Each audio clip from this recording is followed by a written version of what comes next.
దేవుని పరిశుద్ధ నామములో అందరికీ వందనములు. లూకా సువార్త 2వ అధ్యాయము 6వ వచనము నుండి, వారు అక్కడ ఉన్నప్పుడు అనగా యేసేపు మరియమాతలు ఇద్దరు బెత్లెహేములో ఉన్నప్పుడు ఆమె ప్రసవ దినములో నిండెను కనుక తన తొలిచూలు కుమారుని కని పొత్తిగుడ్డలతో చుట్టి సత్రములో వారికి స్థలము లేనందున ఆయనను పశువుల తొట్టిలో పరుండపెట్టెను.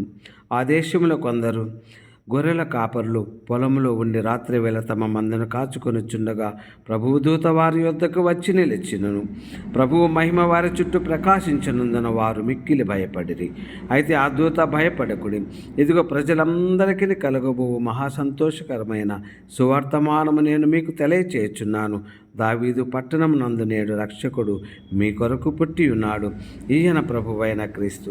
దానికి ఇదే మీకు ఆనవాలు. ఒక శిశువు పొత్తి గుడ్డలతో చుట్టబడి ఒక తొట్టిలో పండుకొనినుట మీరు చూచెదరని వారితో చెప్పెను. వెంటనే పరలోక సైన్య సమూహము ఆ దూతతో కూడా నుండి సర్వోన్నతమైన స్థలములలో దేవునికి మహిమయు ఆయనకిష్టులైన మనుష్యులకు భూమి మీద సమాధానమును కనుగొలుగా కానీ దేవుని స్తోత్రము చేయిచూ ఉండెను. దేవుడి పరిశుద్ధ వాక్యమును దీవించునుగాక. ఆమేన్.